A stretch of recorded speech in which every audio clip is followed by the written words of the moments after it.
Hello friends, this error code typically pops up in software environment.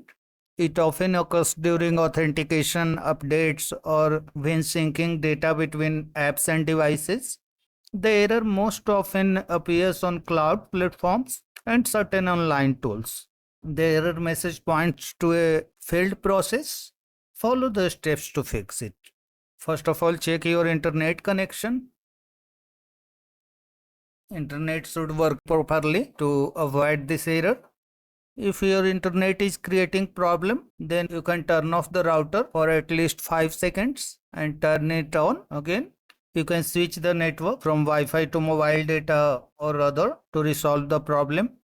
The second method is refresh login credentials.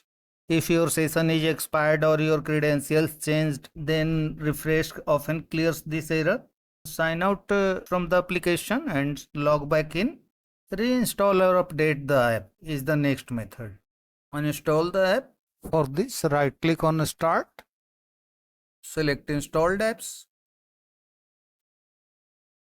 Find the application in the list and click on 3 dots for the application.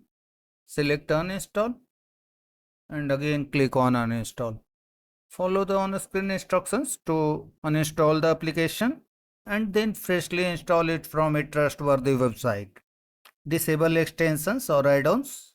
Conflict with browser extensions or background software sometimes trigger this error. So you can disable the extensions or add-ons to check if the issue is fixed. If you are on Google Chrome, click on 3 dots. Go to extensions and click on manage extensions. Turn it off from here. Turn it off from here. In this way, you can turn all the extensions off.